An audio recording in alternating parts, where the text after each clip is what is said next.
Hi, I'm Steve Farrell, the Worldwide Executive Director for Humanities Team, and welcome to this panel called Evolution of Consciousness with Gene Houston, Ervin Laszlo, and Dwayne Elgin. We are going to examine cutting-edge consciousness, spiritual practice as a dimension of leadership, the focus on shared community, personal responsibility, and forms of organization that might better serve our global community. This will be a wisdom-filled discussion, so you'll want to stay tuned for the full hour. I have the pleasure of introducing to you our panel now. I'll introduce them one at a time, and then we'll go right to questions and discussion. Dr. Ervin Laszlo is the founder and president of the Club of Budapest, director and co-founder of the Ervin Laszlo Institute for Advanced Studies, Elias, and of the Laszlo New Paradigm Leadership Center. Ervin is recognized as the founder of systems philosophy and general evolution theory. In recent years, his work is centered on the formulation and development of the Akasha paradigm, the new conception of cosmos, life, and consciousness emerging at the forefront of the contemporary sciences. He has been nominated 2 times for the Nobel Peace Prize, received the Goy Peace Prize in 2001, and has authored more than 80 books, which have been translated into 20 languages. Welcome to Global Oneness Day, Ervin. Well, Steve, wonderful to be here again, as always. Great to have you. Thank you. And Dr. Gene Houston is a scholar, philosopher, and researcher in human capacities and is one of the foremost visionary thinkers and doers of our time. She is long regarded as one of the principal founders of the human potential movement. Gene is noted for her ability to combine a deep knowledge of history, culture, new science, spirituality, and human development into her teaching. She is a prolific writer and author of 26 books. Gene is considered one of the most evocative and entertaining speakers on aligning the human spirit, potential, and action with the needs of the time. Welcome to Global Oneness Day, Gene. Thank you very much. But I've written a few books since the last time, so it's about 32. 32, okay, I got that updated. Thank you, Gene. Great to have you with us. Thank you. And Dwayne Elgin is an internationally recognized speaker, author, and social visionary who looks beneath the surface turbulence of our times to explore the deeper trends that are transforming our world. In 2006, Dwayne received the International Goy Peace Award in Japan in recognition of his contribution to global vision, consciousness, and lifestyle that fosters a more sustainable and spiritual culture. Over the past 30 years, Dwayne has co-founded 3 nonprofit organizations working for media accountability, citizen empowerment, and a transpartisan community voice movement. Welcome to Global Oneness Day, Dwayne. Thank you, Steve. Wonderful to be here with you all. Okay, fantastic. Me too. Once again, I want to just share that I'm truly excited about this panel. It's such a pleasure to be with each of you. We've got a lot of ground to cover, so let's go ahead and just jump right into questions and discussion. And Gene, I guess I'll start with you. Conscious evolution is happening right now all around us. It's influenced by our collective actions, whether we are aware of it or not. We each have a lot to do with how evolution unfolds. How can individuals awaken to their social potential in a more holistic, universal way? Well, first of all, I think that we are probably in the most challenging time in human history, and that surely has an effect on our willingness and perhaps even our ability to awaken. I mean, here we are in the most challenging time in human history, and how do we become to respond and become proactive in the mythic tasks that are now upon us? And so our basic human nature is challenged to deepen, discover, evolve.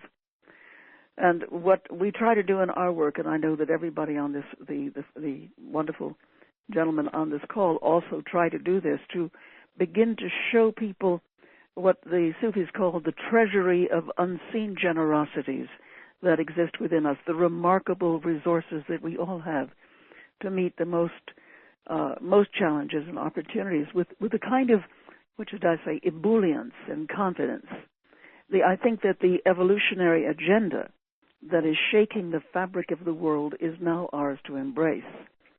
And so what we do is we do all try to chart its course by priming people to their core strengths of their bodies, their minds, their spirits.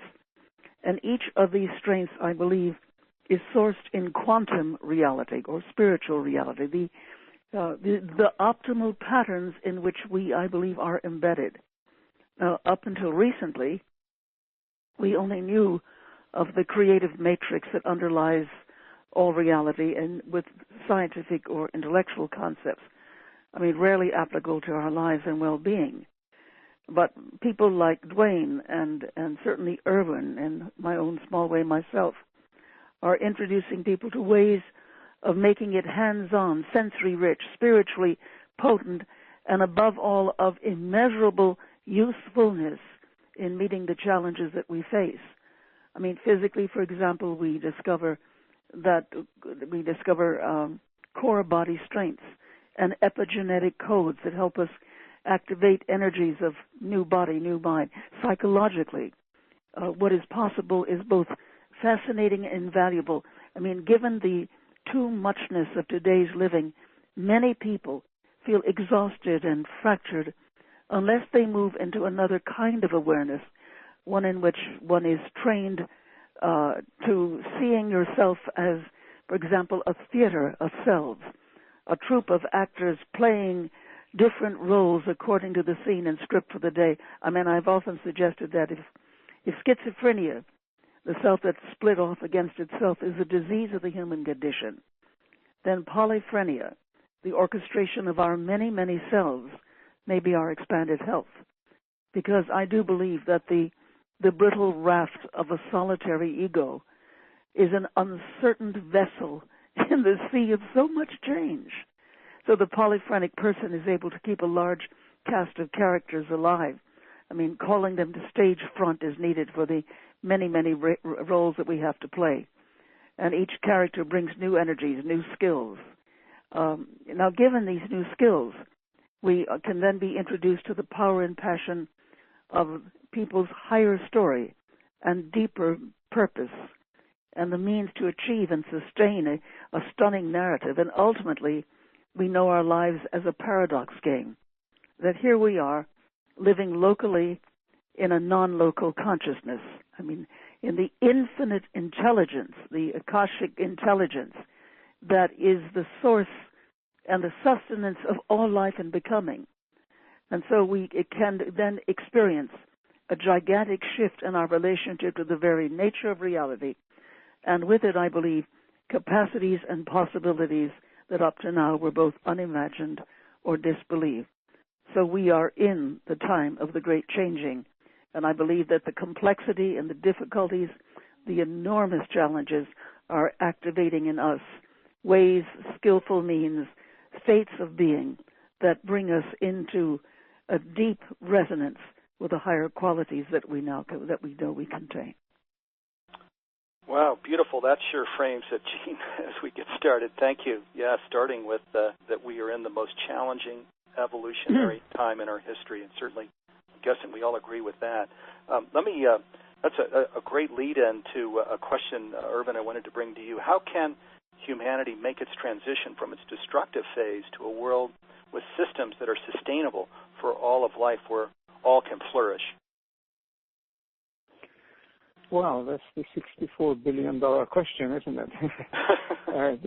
Whether we can make it or not, and if we make it, how?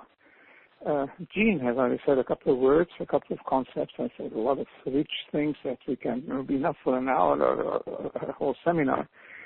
Just to pick up something she's been saying, something about resonance, resonating with it. There is something in the world. This world is an evolution.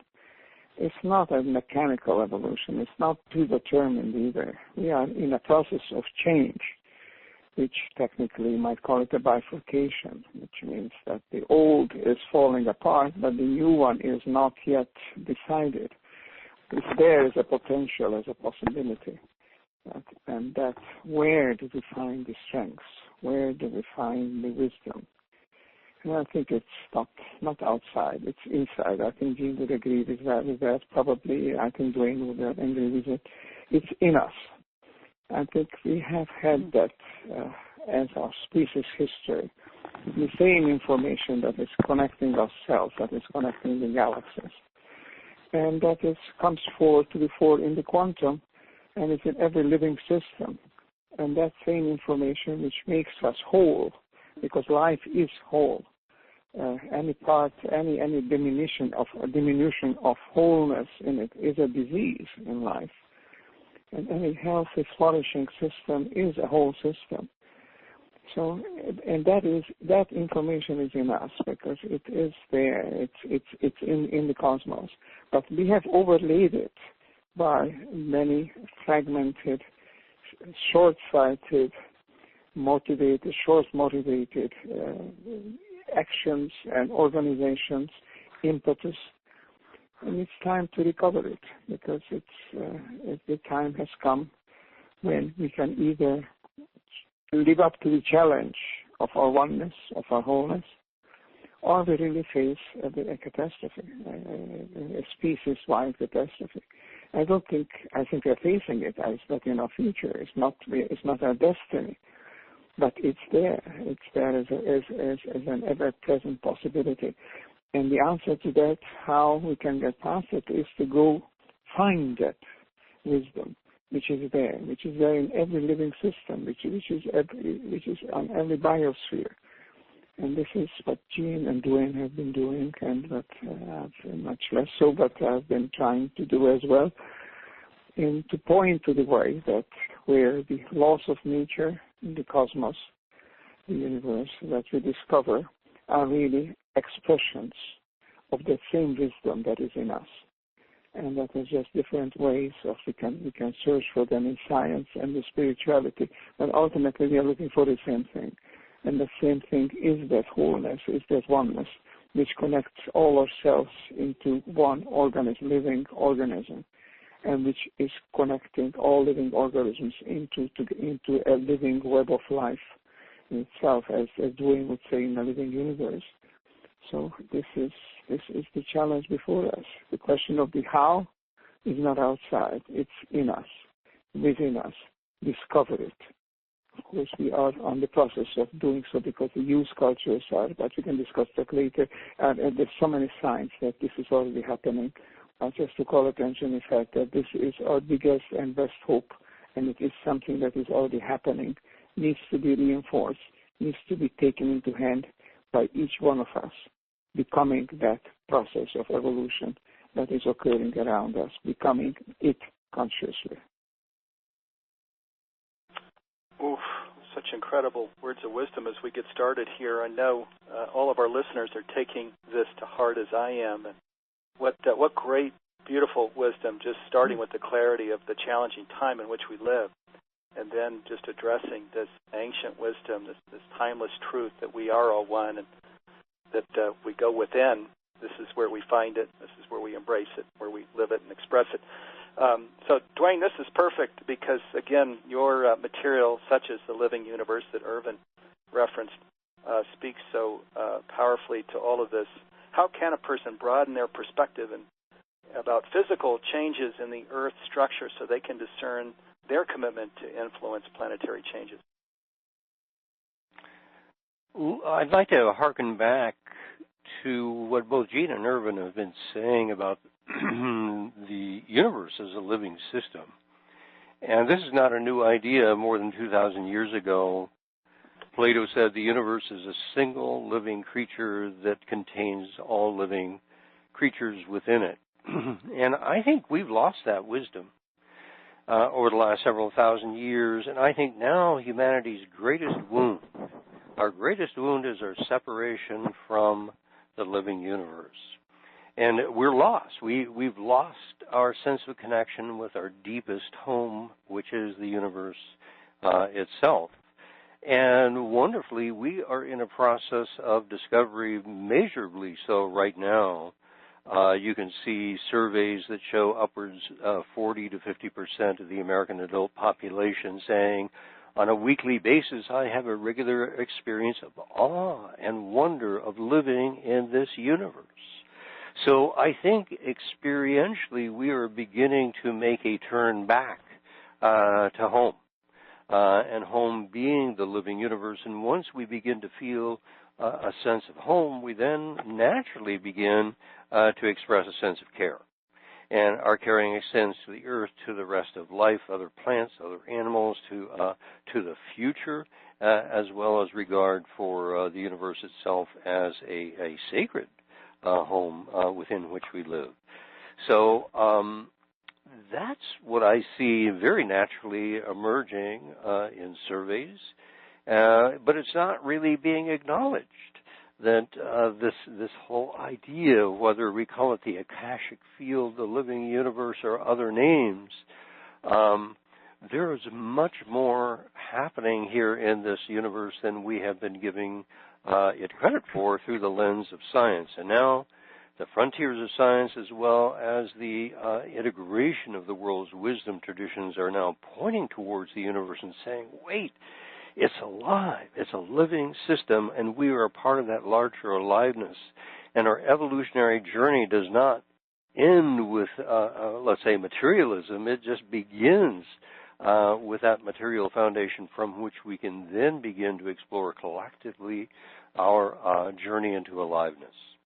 And there we are poised right now to make that choice to go there or not.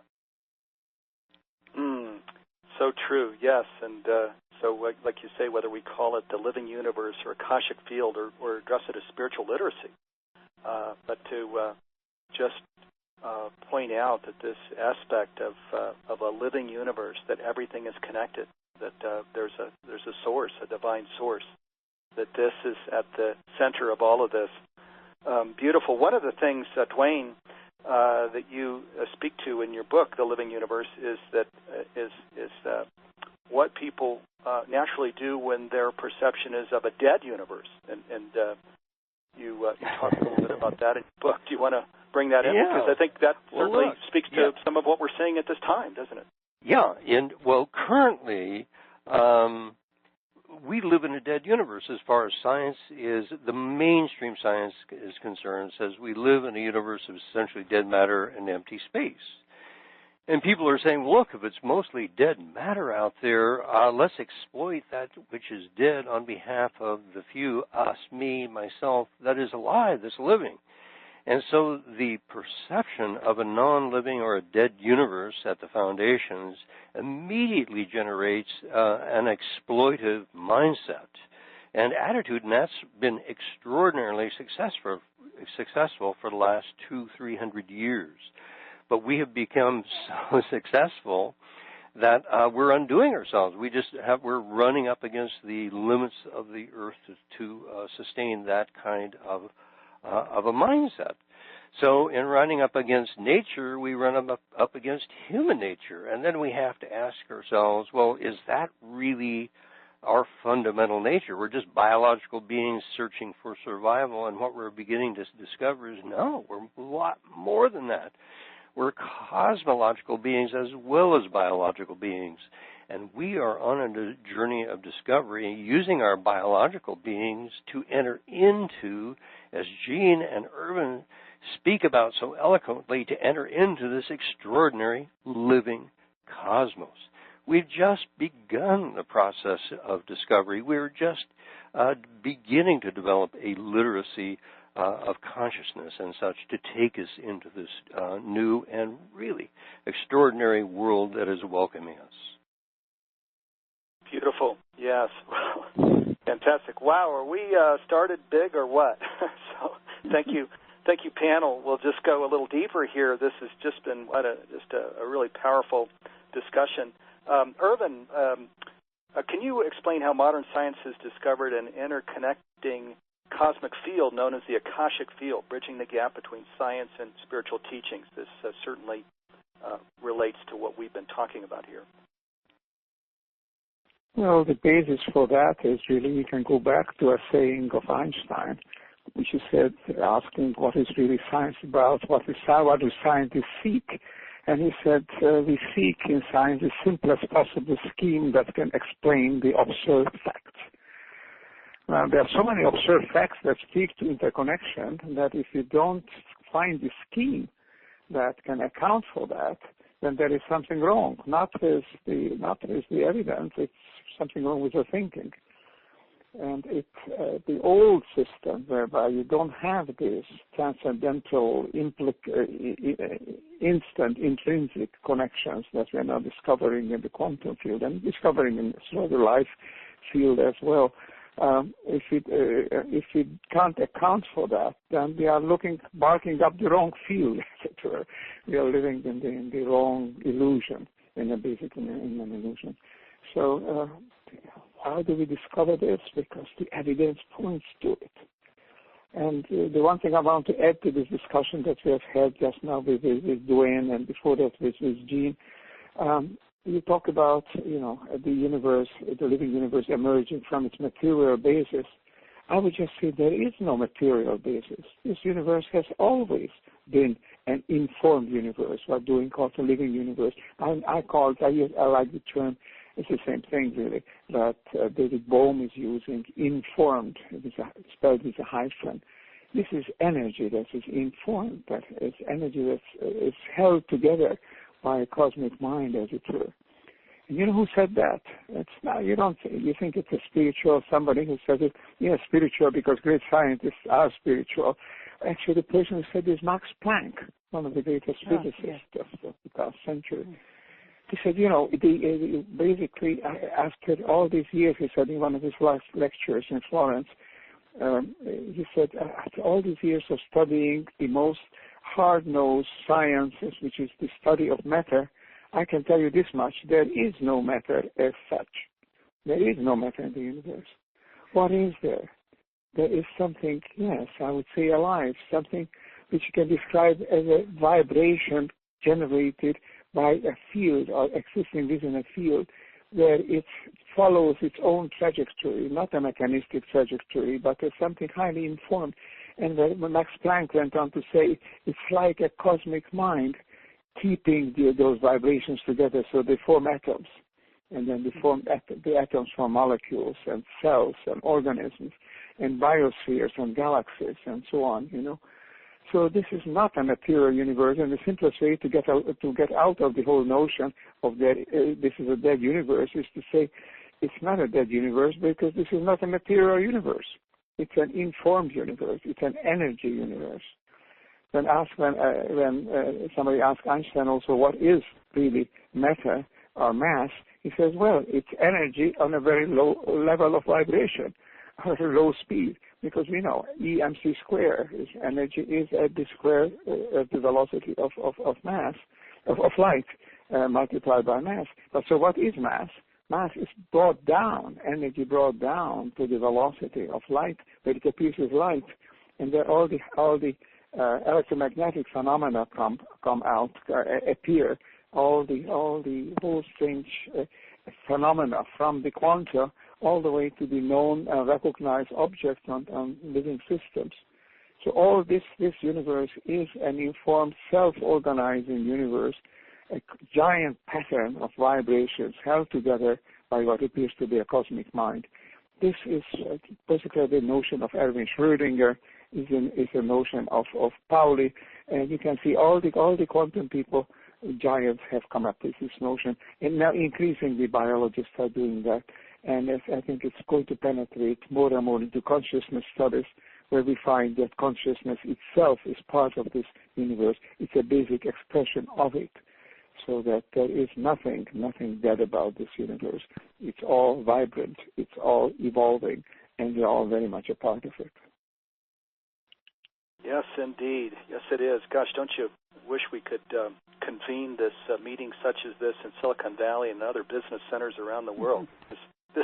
This wisdom, of course, is changing everything, but boy, I'd just love to accelerate it by putting it right in front of the business leaders all over the world. Well, let me come back to you, Jean, here.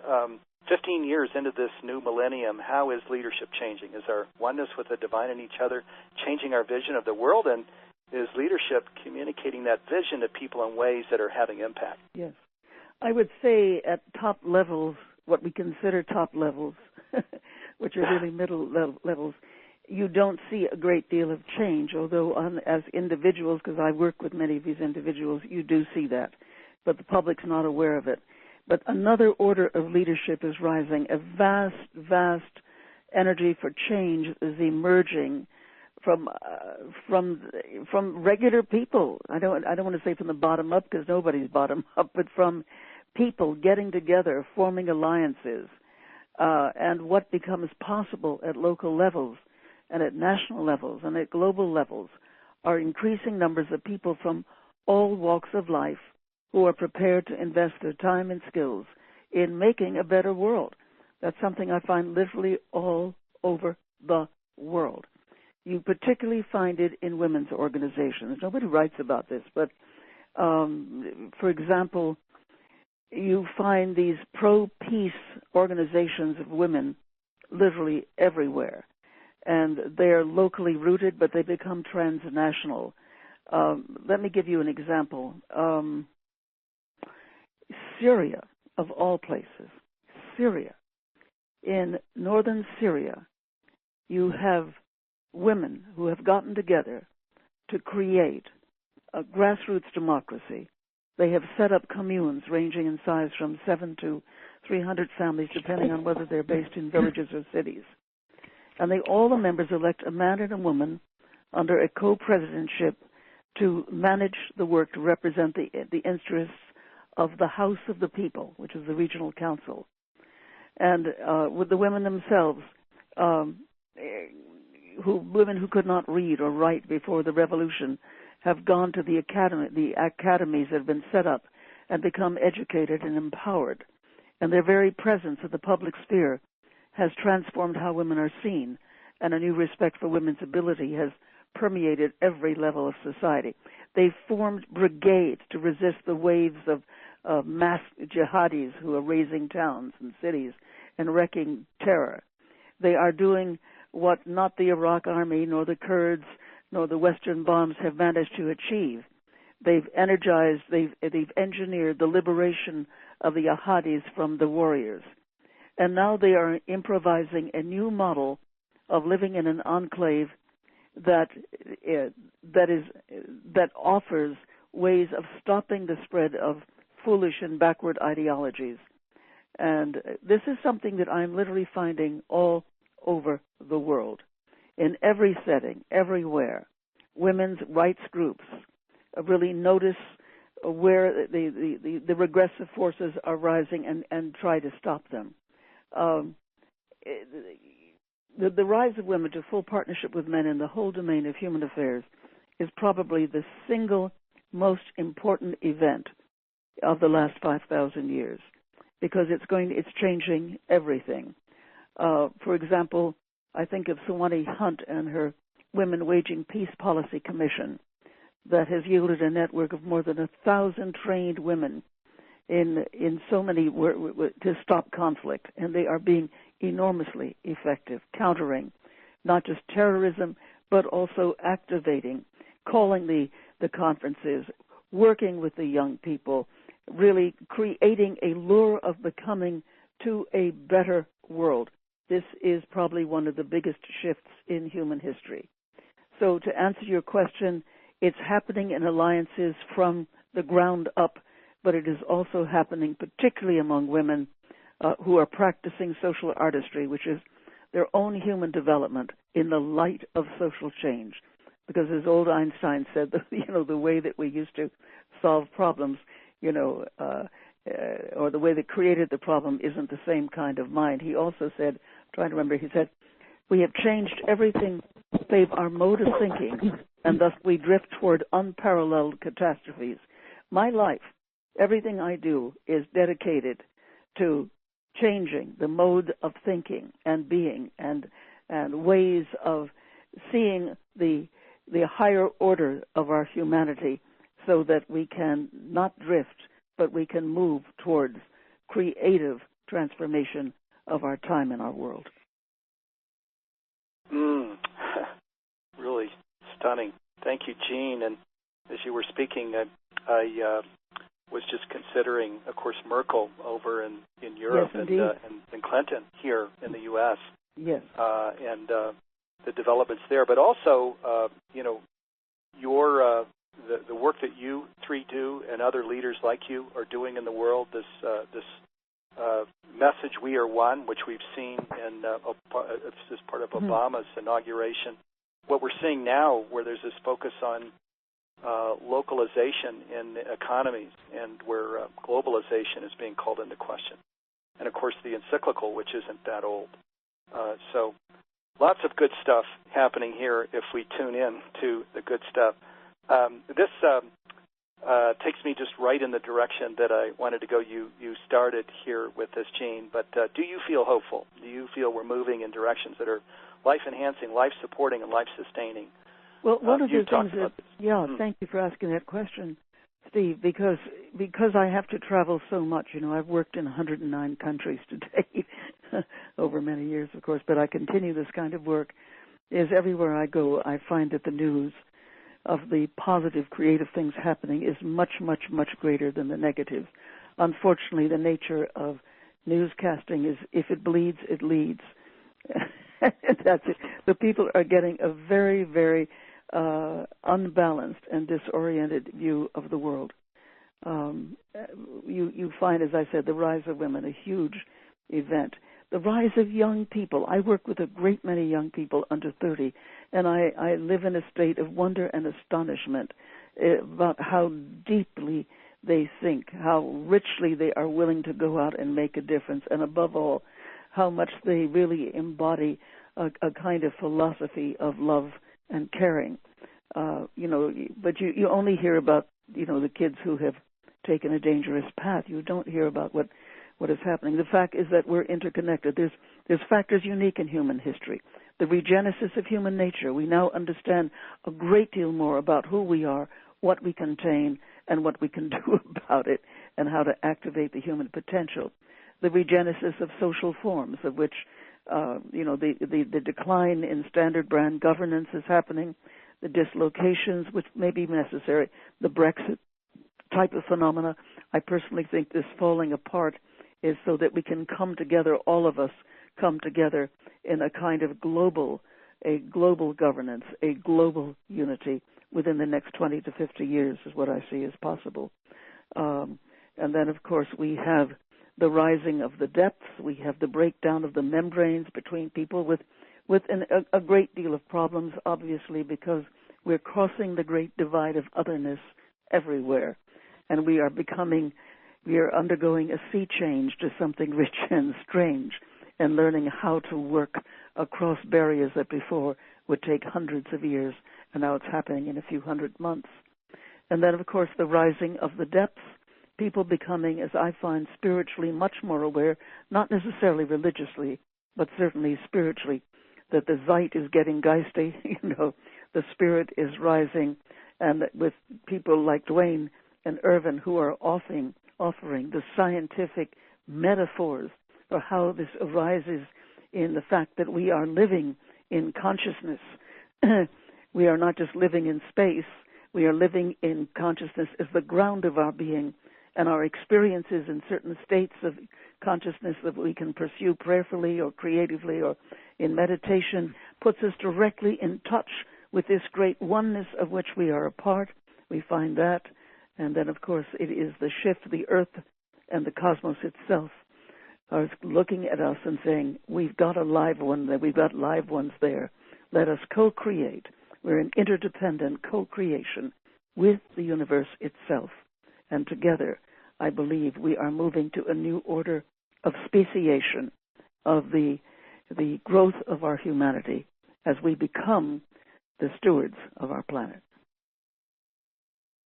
Beautiful. Wow. A new order of speciation. Neil was sharing, I guess there's a 10th Conversations with God book coming out. We all thought it ended at 9 books, but he said Species Awakening is... it is a species, yes. Is coming out here in a few months. So, wow, that was really stunning, Gene. Thank you. Dwayne, if I can come back to you, what's your message to youth leaders? What are steps they can take to bring, or are taking, to bring vision, voice, and value to events unfolding at this time in the Earth's evolution? Golly, Steve, you just put your tongue on it. Vision, voice, and value. In particular, vision and voice. And I say to young people as well as older folks, we need a vision for the future that's a future for all of us, and we need a voice that's for all of us. And we have neither right now. We don't have a vision for the entire Earth, except for the rare individuals like Gene and Irvin that put out their far-reaching views.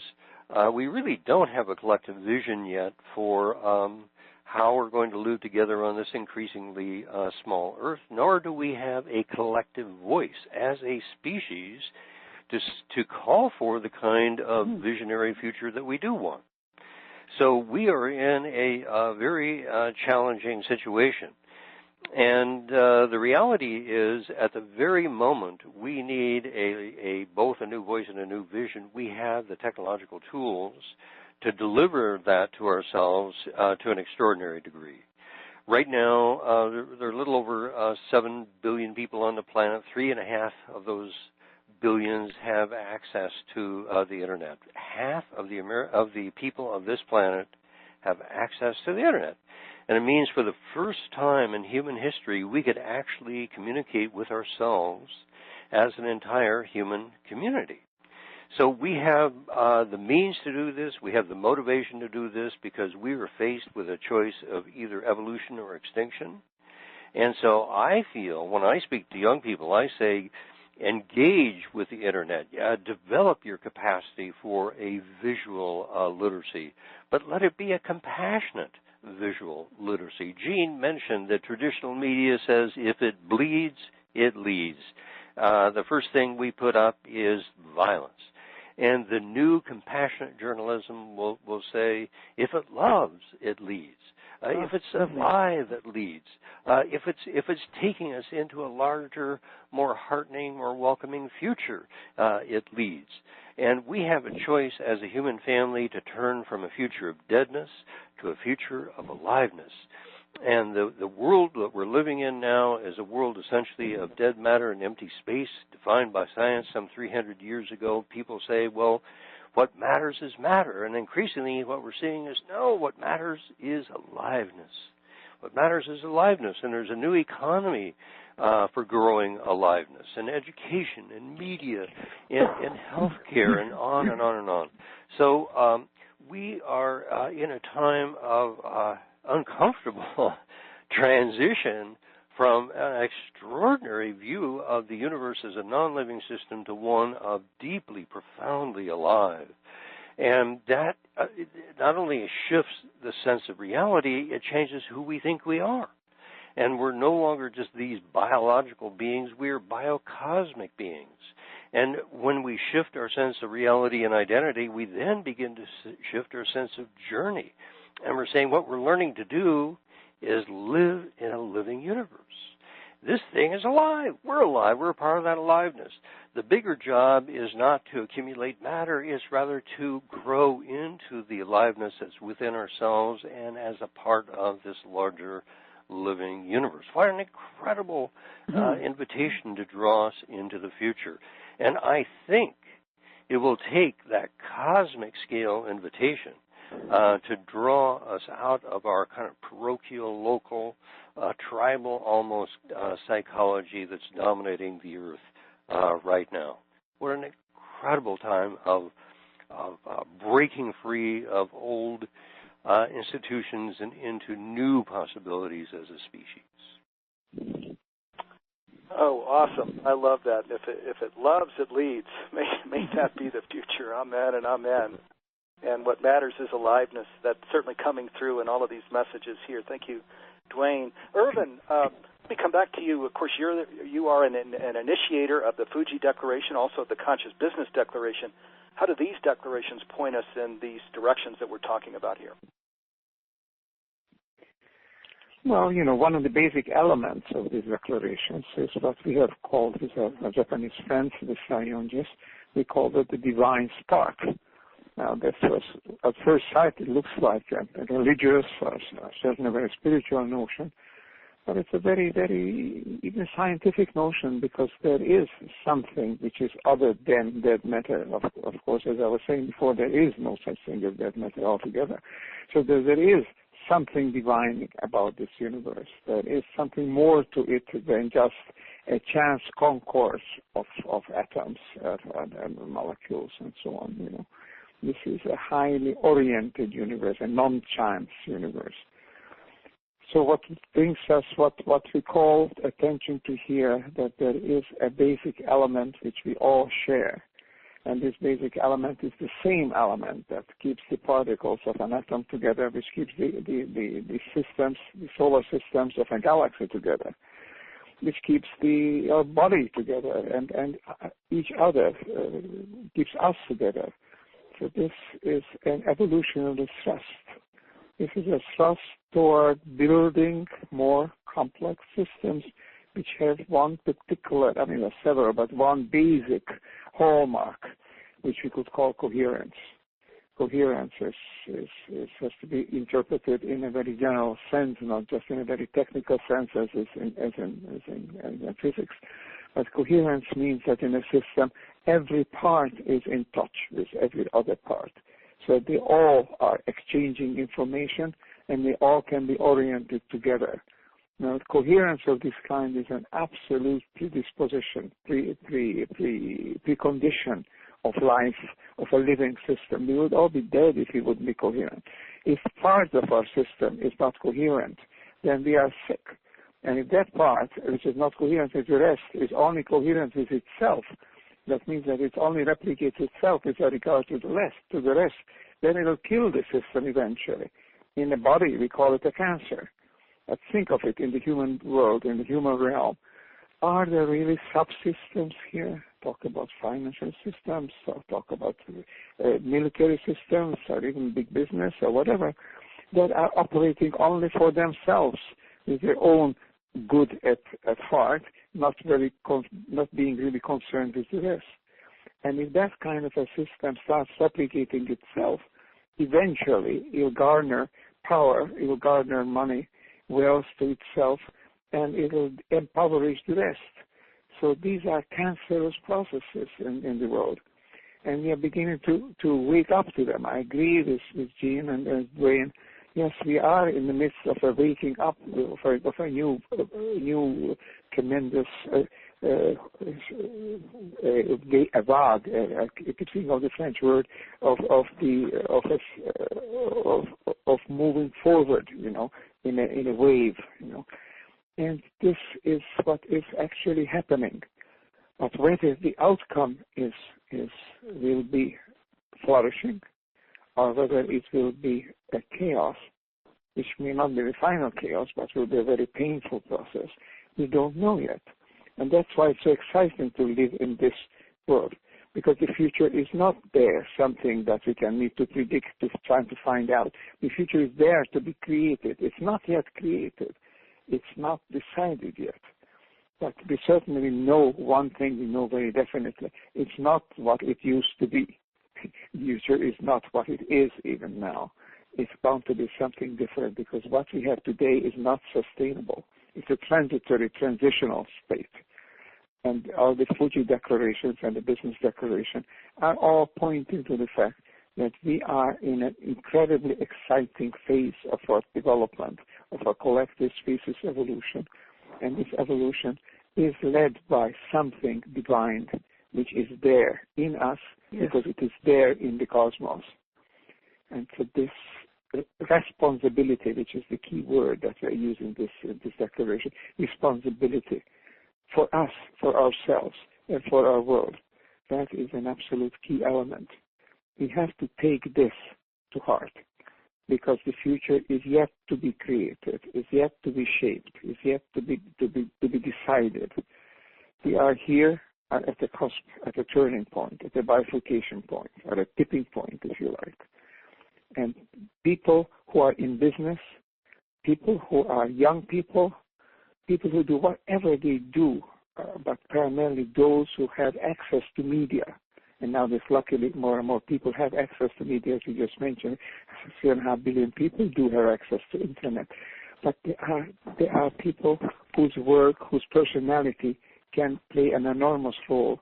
And it's a very encouraging factor that more and more people in leadership positions are turning around and saying, yes, I've been brought to this position in a system, and I'm beginning to see that that system is not leading us anywhere.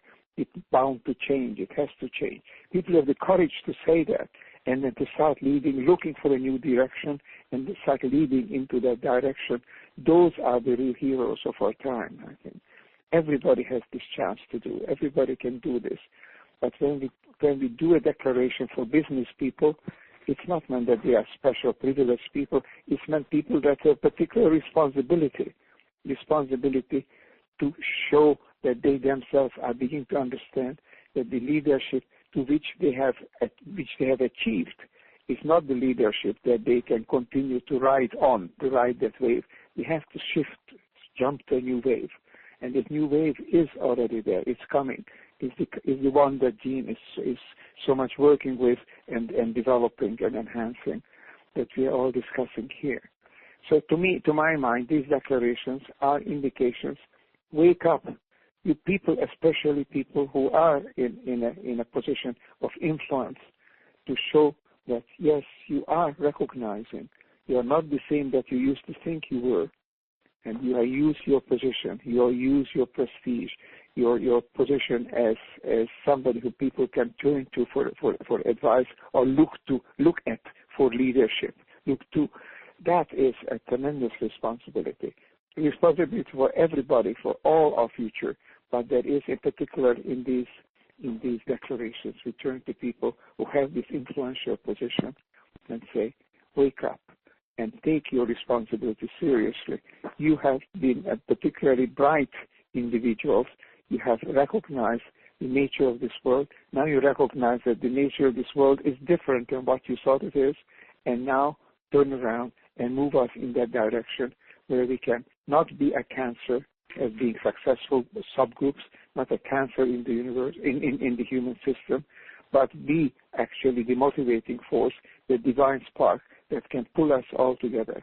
It's a big responsibility, and it is happening, and the response that we have had to this declaration shows that it is happening, and it's worthwhile to pursue because it is producing results. It's producing a change of direction, a change of responsibility, a change of recognition, as we've all been saying here, of who we really are. Wow, well, that's a powerful call to action. And Irvin, it is late. Irvin is calling in from Italy, and of course this program goes from 3 to 4 Pacific time on Global Oneness Day here today. So, Irvin, I wanted to just invite you, if you'd like, to share, maybe the one thing that you'd like to leave with listeners, and then a web address that people can go to follow you and your work, so you can come off this call just a little early because it is very late there in Italy right now. Yes, thank you, Steve.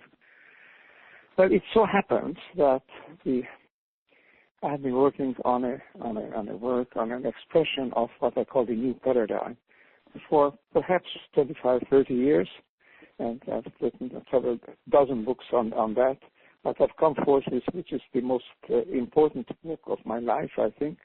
And the publication date of that happens to be October 25, believe it or not, 2016, so it's pretty hot off the press when we are talking now, when we're broadcasting this. So I'd like to call attention to the fact that what I tried to express in this book is something that I've come to recognize as I've been looking at what the scientific world picture really is today, what the latest discoveries in quantum physics, in quantum cosmology, in quantum biology, and the new consciousness studies, what all these really means, what come down to.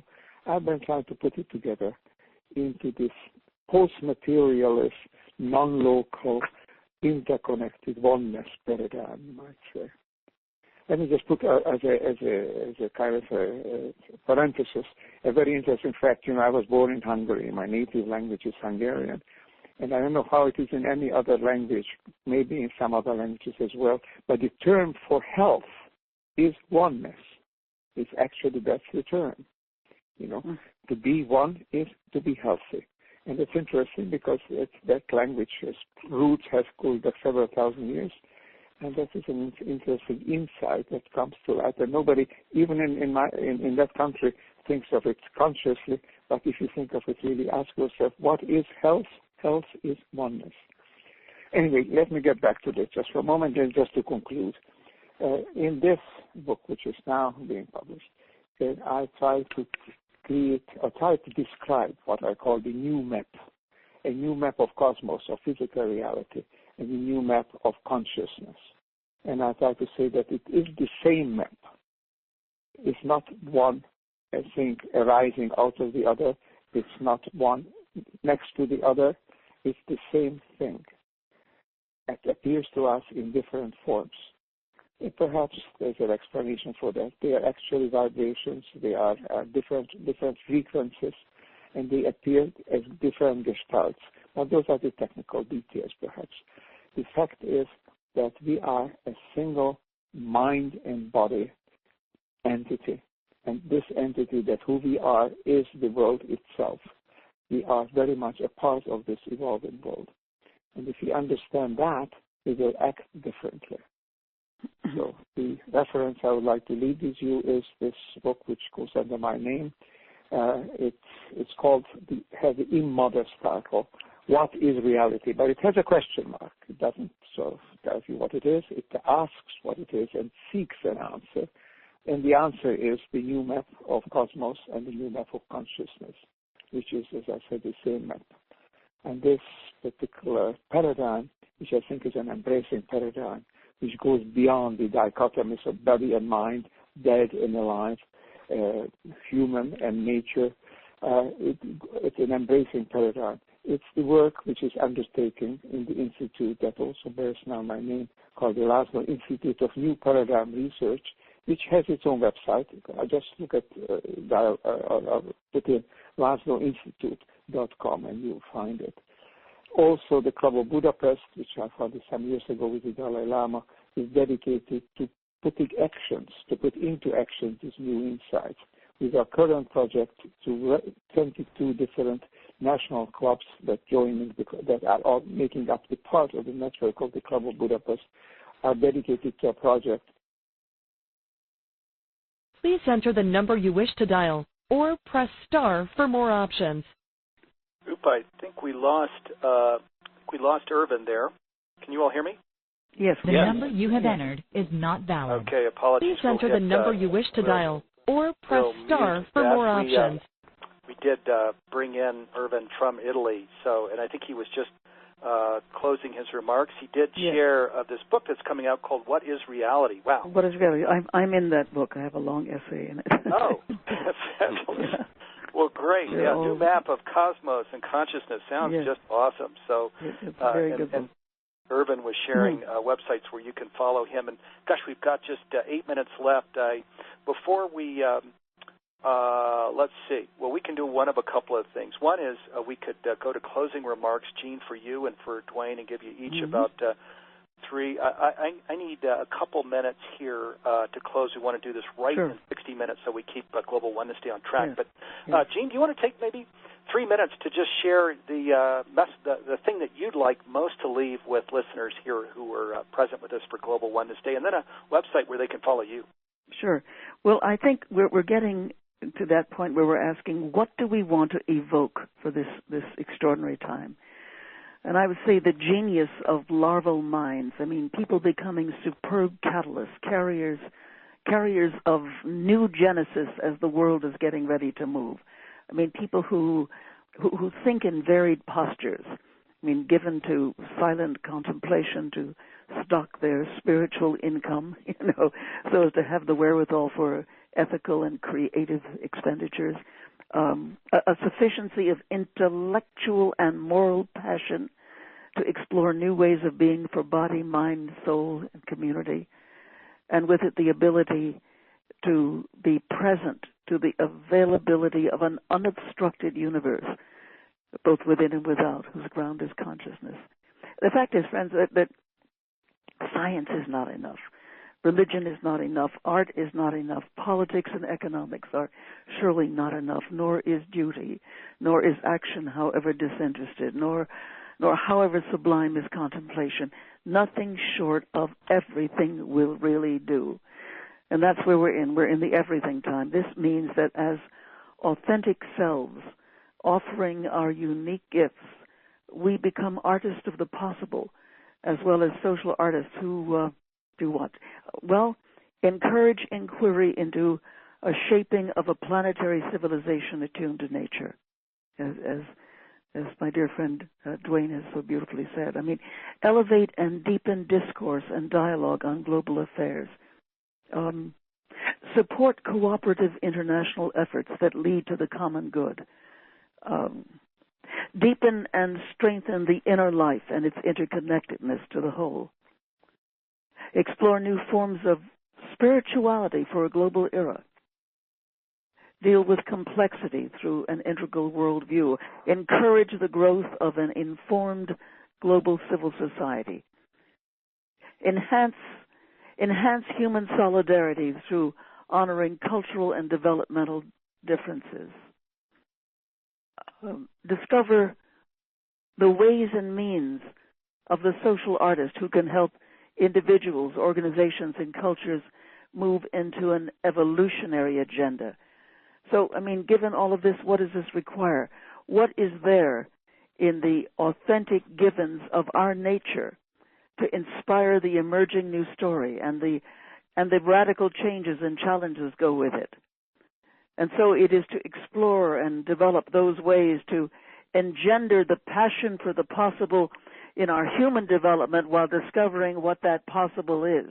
Because I really do believe, friends, that in so doing, we will discover ways of transcending and transforming the local self so that extraordinary life can arise and to find that you can really, really make a difference. I mean, there is no question but that we're in the state of speciation in which a larger life is latent in the human species, and we live only a small part of the life that is given. And that means, of course, that you agree to relinquish those limited and limiting patterns of body, mind, psyche, intelligence, understanding, and spirit that have been keeping you from becoming all that you can be. I mean, stop boring God, and allowing yourself instead to become available to the extraordinary dimensions that each of you contain for a much larger life and mind, body, spirit community in the most important time in human history. We are enormously coded with greatness. Let's begin to live it, because the challenges are so great. We have to rise to the occasion. Beautiful, Jean. Oh, thank you. Wow, stunning. And Dwayne, can I just invite you to share maybe in a minute, 90 seconds max, just so we don't go over, because I do have some things I need to share as we go into the next program. Sure. Jean, so beautifully said. Nothing short of everything will do. I completely agree. As I begin this conversation, I said our deepest wound as a species is our separation from the living universe. And throughout this conversation, we've all brought in various ways that theme that we are rediscovering our separation from the rise of the feminine, the inquiry into the universe, the appreciation of indigenous wisdom in the land, connecting with one another with more compassion. So I'm hopeful that we are shifting. We're moving from deadness to aliveness, and that gives me great hope for the future. Amen and amen. Thank you. Wow, well, what an incredible program this has been. I know listeners are clapping loudly with me here. Really, it's been amazing. Thank you so much, Jean, Irvin, Jean Houston, Irvin Laszlo, and Dwayne Elgin. Really been powerful. Thank you so much. I know our listeners are all just incredibly excited about this program. And also, for people that want to listen again, we are sending out a link to listen for free for 48 hours with our little thank you message here at the end of the day. So if you want to listen in, a link's coming here shortly. Next up is a 30-minute keynote with Iyanla Van Zandt. Iyanla is considered one of the 4 most dynamic African-American speakers in the country. I'll be hosting this program. You definitely won't want to miss it. And before we go to our next program, we're going to enjoy a oneness moment and experience 10 seconds of silence so we may connect with the divine within and each other. Let's go ahead and begin our oneness moment now.